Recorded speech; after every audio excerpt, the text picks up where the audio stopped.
शेतकरी मित्रांनो, नमस्कार. स्वागत आहे सर्वांचं ग्रीन ॲग्री आपल्या मराठी यूट्यूब चॅनलमध्ये. मित्रांनो, आज आहे 14 फेब्रुवारी 2026 आणि आज आपण जाणून घेणार आहोत आजचे कापूस बाजारभाव. मित्रांनो, कापूस बाजारभावामध्ये मंदी सध्या आपल्याला पाहायला मिळते, परंतु ही मंदी फार जास्त दिवस राहणार नाही आहे, त्यामुळं थोडंसं सावध राहा. मंदी फार तर फार एक साधारणतः आणखी 8 दिवस आपल्याला जाणवू शकते. त्यानंतर पुन्हा एकदा मार्केट जे आहे हे तेजीकडे जाण्याचे चांगले संकेत आहेत. त्यामुळं लगेच तरी कापूस विक्रीची घाई करू नका. सध्याच्या परिस्थितीमध्ये गठण जे आहे तर गठण स्टेबल आहे. फार काही तेजी किंवा फार काही मंदी दिसत नाही आहे.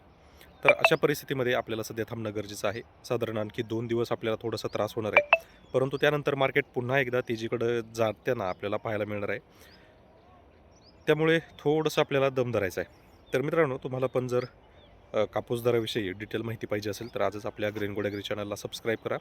सोबत नोटिफिकेशन बेलला ऑन करा, जेणेकरून तुम्हाला नवनवीन व्हिडिओचं नोटिफिकेशन हे पाहायला मिळेल. तर मित्रांनो, गठण आता 53,800 रुपयांवर आहे आणि जवळजवळ 54,000च आहे. याच्यामध्ये आणखी फार तर 200-300 रुपये झालंच तर मंदी येऊ शकते. म्हणजे साधारण मार्केट जे आहे हे 53,600 53,500 पर्यंत येण्याची शक्यता आहे.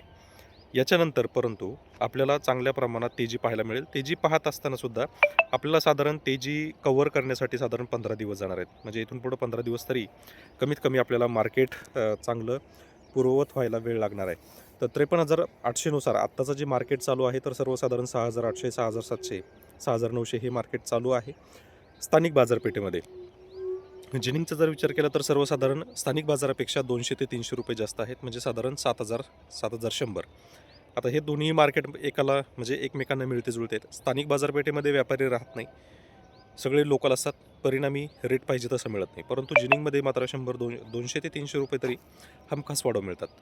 त्यानंतर सगळ्यात मोठी बाजारपेठ किंवा मोठ्या बाजारपेठा, मग त्यामध्ये अकोट, हिंगणघाट, यवतमाळ, मानवत ह्यासारख्या बाजारपेठा येतात, ज्याच्यामध्ये सर्वसाधारण 7,100 पासून अगदी 7,500-600 पर्यंत दर चालू आहेत. आता याच्यामध्ये थोडीशी आपल्याला वाट पाहण्याची गरज आहे. साधारण 8 दिवसानंतर आपल्याला मंदी पूर्णपणे थांबून तेजी सुरू झालेली पाहायला मिळेल आणि ह्या तेजीमध्ये सर्वसाधारण सुरुवातीला तेजी जी आहे ही थोडीशी कमी असेल, म्हणजे खूप फरक आपल्याला जाणवणार नाही. परंतु पुढील 15 दिवसामध्ये बऱ्यापैकी मार्केट रिकवर करेल आणि पुन्हा मार्केट साधारण 54,500च्या पुढे काही प्रमाणात आपल्याला गेलेलं पाहायला मिळेल, ज्याच्यामध्ये सर्वसाधारण दर जो आहे हा रेग्युलरमध्ये 7,200-300 होईल स्थानिक बाजारपेठेचा आणि ज्या मोठ्या जिनिंग आहेत तर त्या ठिकाणी सर्वसाधारण 8,000पर्यंत दर येतील. सध्या तरी एवढंच. धन्यवाद.